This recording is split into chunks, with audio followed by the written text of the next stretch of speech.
Did you ever see yourself as an entrepreneur? Did that come natural to you? Or is that something you kind of stumbled into? No, I definitely stumbled into it. So my husband started Peak Support. I was not a part of it from day one. I joined, and he started it in 2015. I joined in 2017. So I was really the first US hire. So now I do think of myself as an entrepreneur because we've just grown so much and the company has changed so much in the last 7 years. But I was not one of the original founders and really never imagined myself as an entrepreneur or even in the call center industry. Nothing about my job is something I ever imagined before. Yeah, and I love that. I love when life takes us on these like interesting left turns, right? You're like, I didn't see that coming. Was there any trepidation about working with your husband? Was there any trepidation about moving the relationship from romantic and relational into also adding a professional dynamic to it? Yeah, no, absolutely. So we had talked about it. John had started the company. We had said, oh, hey, we could maybe work together. But we were very worried about it. And also Peak Support has been 100% remote since day one. And I was nervous about working from home. I didn't think I'd want to work from home. Yeah, right. And then what happened was I was working in consulting. We had a 6-month-old. And I went back to work after my maternity leave. And I was staffed on a project in San Antonio, Texas. And we live in Boston, Massachusetts. There's no direct flights. It takes 10 hours to get from Boston to San Antonio, Texas. So I was flying out on Monday morning, flying back Friday, traveling 20 hours a week. Poor John was home alone with the baby. And at the same time, he was starting to get to the point where he needed to bring someone on, bring a US person on to be doing account management and sales. And so we basically said, well, look, this current situation is not working. I had a desire to work in startups, but because I had this background in consulting, I would talk to startups and they would say, oh, but what can you do? You're a consultant. You're used to building PowerPoint decks. What can you do? And so we had a lot of anguished discussions about whether I should come work for him. And ultimately, we finally decided, well, look, let's give it a shot. And worst case scenario, if it doesn't work out, in 6 months, I'll go find another job. And frankly, I'll be in a better position to get a startup job in 6 months because I will have had this experience. So we just decided, let's give it a shot. And I will say the worst fights we ever had were before we started working together. It was just the anxiety about it, just thinking about all the things can go wrong. Because I think John was really worried, oh, is Hannah going to accept me as a boss? Like I run this company, she's coming into my company. Is she going to listen to me? And for me, I was worried, is John going to be too much of a boss? That's the challenge with it is like, it's kind of this boss relationship. Now that I've been involved in the company so long, it's much more of an equal partnership. But you know what, frankly, it was just worked out way better than we could have imagined. I mean, there were definitely kinks to work out in the beginning. But I loved working from home. When you're working from home with your spouse, it's a lot better. You're more engaged, you have someone to talk to. Right. And we got to see the baby more often. And it just frankly worked out better than we could have imagined. So you got an immediate payoff, right? In the sense that your quality of your life went up, right? No travel, got to see your child, spend more time with your husband, more partnership. So it sounds like, in the military, they talk about this concept called war fever, where if you leave an army waiting to go to war for too long, it starts to build up too much pressure and too much anxiety. But once you jumped in, it sounds like it kind of worked. It kind of just naturally found its rhythm, so to speak.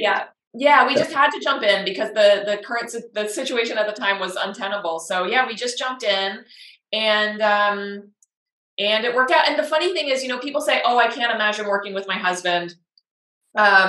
In some ways, I'm like, I can't imagine not working with my husband because the fact that we work together, I'm like, well, how would you spend time with your husband? How would you spend time with your spouse if you weren't working together? Like, we're able to spend so much time together because of it. Frankly, it's worked out very well. And I was just having a conversation with another husband and wife couple on LinkedIn who work together. They have a company called Bold Exchange, which does curated gifts, all products from Black-owned brands. And it's a husband and wife team. And we were talking about it. And I was saying how actually 19% of the Fortune 500 are family-owned businesses. So when you go into it, you think it's kind of weird. It feels weird. You're working with your family in today's society. But actually, so many businesses are family businesses, either spouse or children or siblings going into business together. And, I also think as spouses, in a way, you're already running a business. You're running a household. That's You know, right. you're running a family. You may be That's running right. a house or an apartment. Like you are managing stuff together. If you go back 100 years, everyone was a family business. You know, we're all farmers running the land, running the Right. house. That's right. So I think it's not as uncommon as people may think. Well, let's talk though about a major transition you guys had to make, right? Yeah. Because you found some rhythm, you got a good foundation, then a lot more weight gets added onto your business because you decided to make a business transition, right? Yeah. Like a business model innovation, for lack of a better term. Like you were really changing the way you were doing business. That's right. Listen to that because it's actually super interesting. Yeah, absolutely. So when Peak Support started, we were entirely contractors. Everyone was a contractor. And the transition, I'll come back to the details, was when we transitioned our entire team to employees, which was a massive, at the time, the biggest project we'd ever done. So I'll start with why everyone was contractors in the first place. So Peak Support was really founded out of a layoff.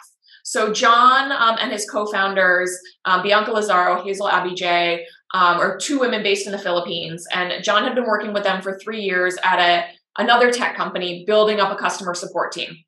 And when John came to work for that company, the support team was all contractors. They were hired through Upwork. They were all over the world, not just Philippines, but Kenya, Colombia, India. But his top leaders were Bianca and Hazel in the Philippines. So John, inherited this team, built it up with Hazel, with Bianca, scaled it from like 5 people to 125. And then the tech company got sold. The product they were working for got shut down and they were all laid off. So they're basically looking for a job. Yeah. And John and Bianca and Hazel are sort of like, well, we love working together. We have this incredible partnership. We're this incredible team. We've built something. And what we've built is this way for people who are working from home all over the world to actually feel like part of a team and to work effectively as part of a team. And remember, this was 2012 to 2015. Right. There's no video calls. It was all Skype audio calls. It was a completely different environment when it comes to remote work in terms of the technology and the culture. But they had really pioneered a remote model that, where it was still like, you can come here and build a professional career. We've got professional processes. This is a real company. You just happen to work from home. And had built this incredible culture. So they said, let's keep working together. Let's build something. And so they were laid off. They started Peak Support 2 weeks later with their first client. And so that's part of the reason they were contractors, is they were just trying to keep an income flowing, right? Like they were just trying to keep this going. Yeah. And that's what they knew. That's how they knew how to do it. They also did talk to an attorney at the time in the Philippines who said, well, you can't be a remote company in the Philippines. There's basically no legal way to do it. I don't know if that was accurate or not. But so they kind of got some legal advice that, frankly, if you're going to be remote, you might as well, you're just going to have to stick with the contractor model. So they stuck with it. And what they tried to do over time is really make it as close to an employment situation benefit wise. So we had a healthcare stipend that was equivalent to what it would cost to buy a healthcare plan in the Philippines. Yeah. And incorporated paid time off and added some of those benefits, which at the time you couldn't get that remotely. Like at the time, all the remote jobs were like freelance jobs. Work a few hours here, a few hours there. You couldn't find a real job that let you work from home. And in the Philippines, that was a huge value add. Philippines is one of these places, it could take you 2 hours to drive to work. Right. So for people to be able to stay home, save 4 hours a day. And it was also a huge advantage for us because we got the most experienced agents. We had people coming to us with an average of 8 years of experience, because those are the people who have families and they're tired of going into the office every day. Like these are the people who need those 4 hours back. They've got kids to take care of. So those are the people who want to work from home. So we were getting this incredible talent and offering them a value proposition that they just couldn't find working from home. So it worked well for them. It worked well for us. It worked well for our clients because we were providing a great product and great support. I don't think the clients cared either way if people were employed. And so then I joined in 2017. We were about 60 people at the time. We're about 1,800 people today, just for a little bit of context there. So we were 60 people when I joined in 2017. And by 2019, we grew steadily. Those first couple of years, we were about 100 people. And, I said to John and Bianca, I really think we need to start an entity in the Philippines and convert everyone to employees. And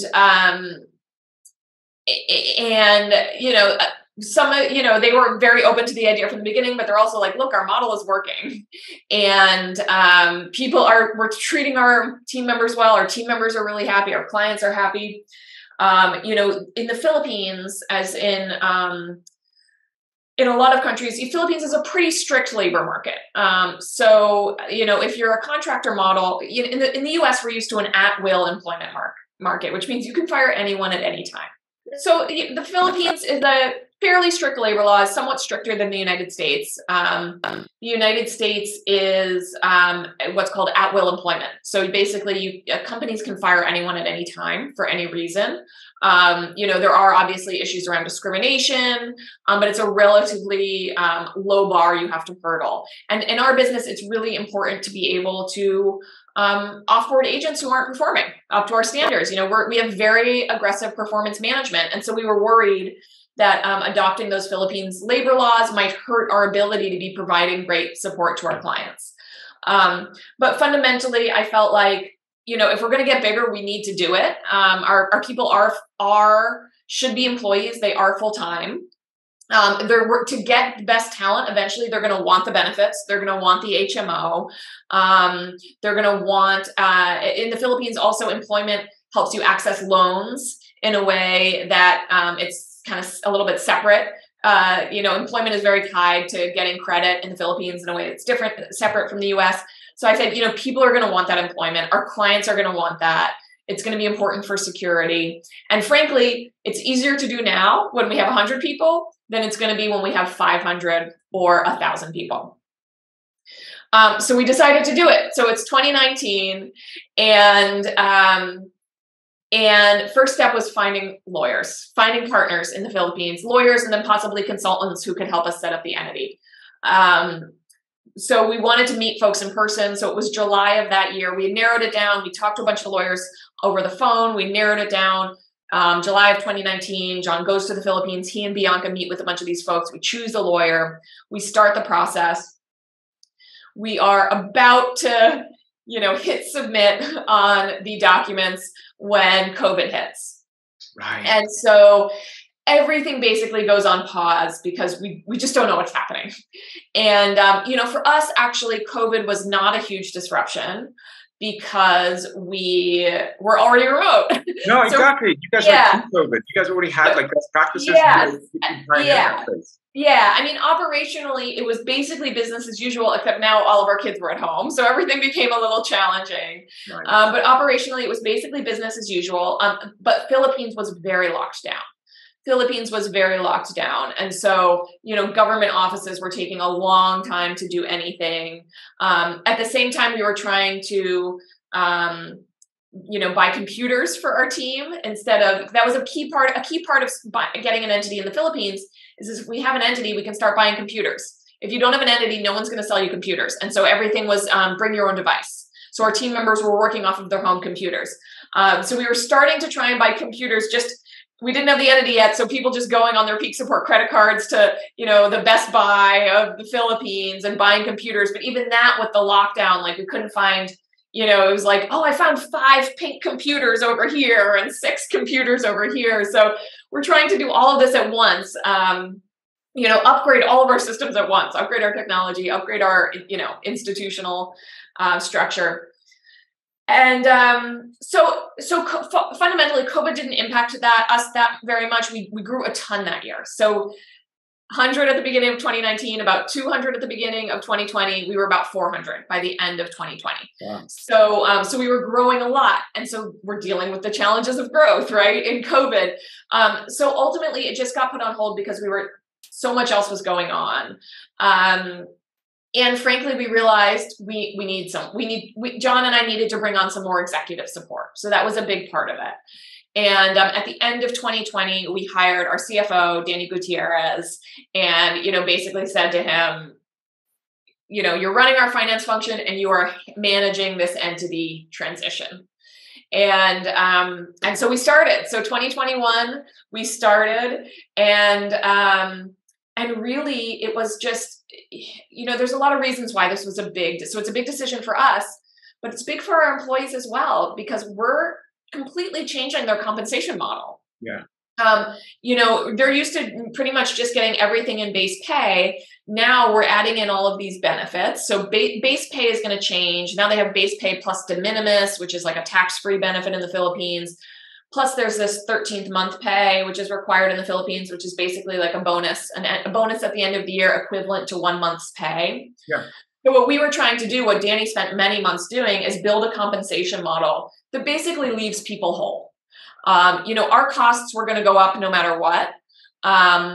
But we wanted our team members to basically be taking home fundamentally the same amount of money each year, within a band. We were plus or minus 3%, basically. So Danny's building this compensation model that will, increase our costs no matter what, but, increase our costs by a manageable amount, decreasing the impact to the team. And then there's communicating it. You've got to get people's buy-in for it. And so just to give a little context, by the time we actually did it, we finished it in April 2022. By the time we actually finished it, we had over 1,000 employees. Yeah. So when we started this process, we had 100 people, and we're saying, we got to do this now, because it's going to be so much harder if we wait till we're 500 people. Well, by the time we did it, we had to transition over 1,000 people from contractor to employee, because we just grew so much it took so much longer than we expected, and we grew so much faster at the same time. But I love that you started early, though, right? Can you imagine trying to start that in 2022 when you had you had some time? And I know there were a lot of disruptions and breaks and doing things forward, but it feels to me like you got to sit with it for a while. You got to do it. There was some sort of orderly transition, even with all the disruptions and breaks. Is that true? Yes. Yeah. I mean, I think especially the advantage of having all the time is I think we really did it in the right way. So the first thing we started doing in 2019, I mentioned that compensation model Danny built. I built a very rough version of it just to kind of show the leadership team, hey, we can do this. Right. Hey, here's how it's going to impact our team. Here's how it's going to impact us. So I built this very kind of quick and dirty compensation model. And we shopped it. It wasn't just me and John and Bianca and Hazel. We took it to our key leaders at the time, probably 10 or 15 people. And we said, hey guys, we think it's important to make this transition. Here are the reasons why. We think it's going to be important for clients. We think it's going to be important for security. We need to buy computers. And we think it's going to be good for our team members. And frankly, some of our team leads were nervous about it at first. Some of them didn't want to make the transition. But I think we really made the case. We understood this is change management. This is a big change initiative. And it's on us to make the case to our team. So we were doing that starting in 2019. And so we had the key people on board throughout. And then as Danny built the compensation model, again, we're having those conversations. We're engaging people. We're getting feedback. We're having them help us make decisions. If they say, hey, wait a minute, I really don't like that this is happening, we're listening to that, and, we're fixing it if we can. So I think we did a very good job of that change management piece. And so that we did lose some people by the time it happened. Some people, there's a variety of reasons why people want to stay contractors. And so we did lose some people, but generally, the vast majority of the team was on board. Did you have any, because you were the initial driver of this, do you have any bleep moments? Any kind of fear that insecurity creep in? Are we on the right track? Did I any of that? Yeah, no, I was confident we were on the right track, but I think it felt just so daunting. Yeah. It just felt like, how can we get this done? And bringing Danny in was really critical to that, because, Danny said this to us at one point, is especially when you're growing this fast, you're kind of building the plane while flying it. Right. And so bringing Danny in allowed us to say, okay, Danny, John and I will fly the plane while you build it. And so I think that's kind of what really made it feasible, because John and I still at the time, we were doing client services, we were doing sales. I mean, now we've got a sales team, we have a marketing team, we have a client services team. We've got all these functions that we've built up really in the last 2 years. At the time, we didn't have that.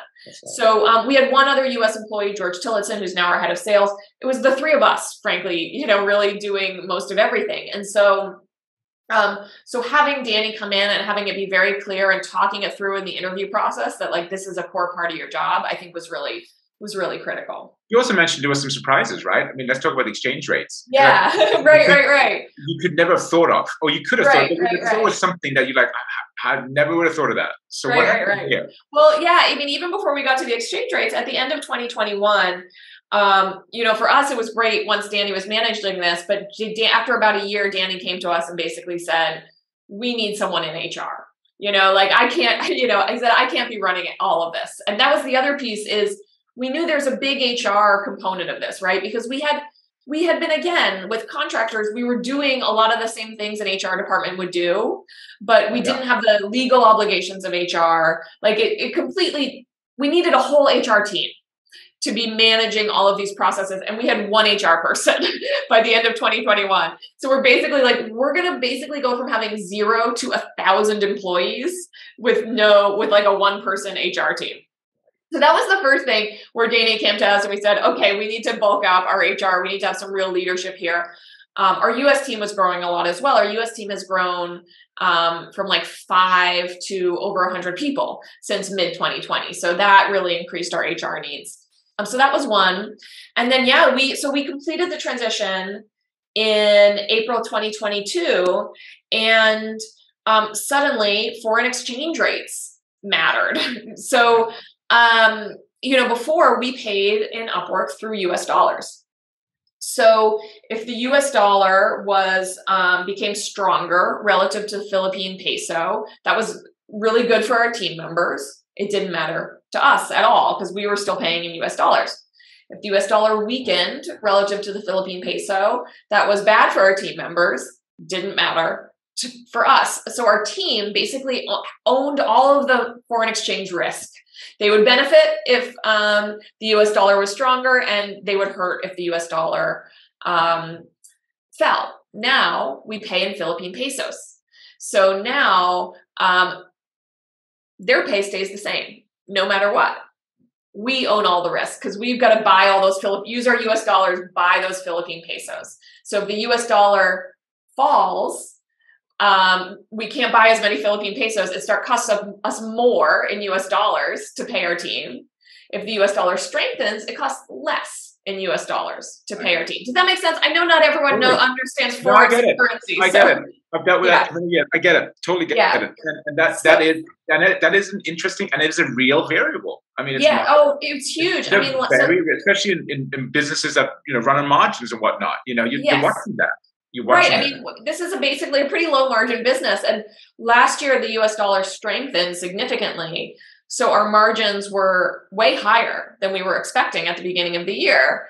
And then coming into 2022, this is the first year where we had to build a budget with a foreign exchange rate assumption. And, and so we did, but there's just been a lot of volatility in the last year. So it's hard to do. And so we picked a number and we did the budget. And then we started saying, after we had the budget, we started saying, well, what happens if the exchange rate, if the US dollar falls? And a 5-point swing, we had estimated $1 buys 55 Philippine pesos. What if it goes to 50? Oh, our margins shrink a lot. Suddenly we go from having a really good year to being in some pain. Yeah. We kind of late in the game redid our budget with a more conservative foreign exchange rate assumption. I think we assumed 53 or something like that. We just made it a little less favorable. So we cut the budget here and there. We started to be just a little bit more conservative so that hopefully we'll get a pleasant surprise at the end of the year. Right. Yeah. There's less risk of a downside. You can sleep a little bit better at night.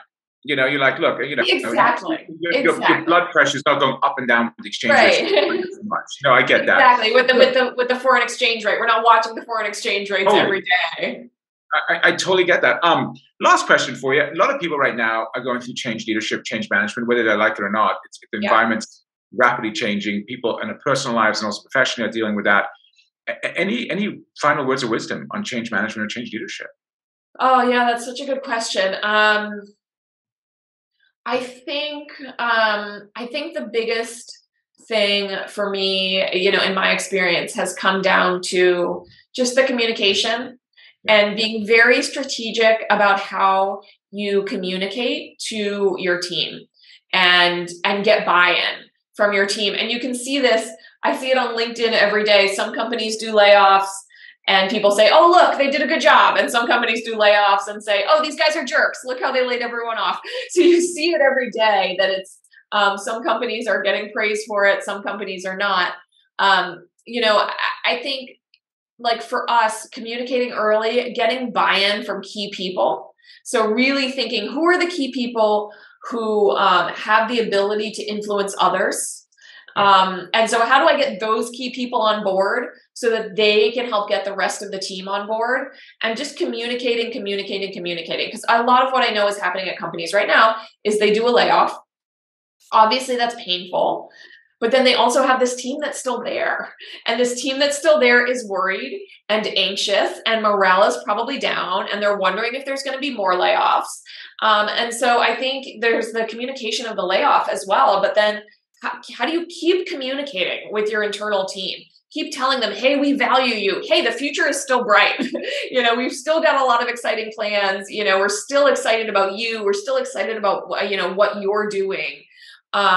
So kind of bringing that energy, bringing that communication to your existing team to say, okay, we had this painful moment. Now let's talk about where do we go from here and how you, as our team, are a critical part of that.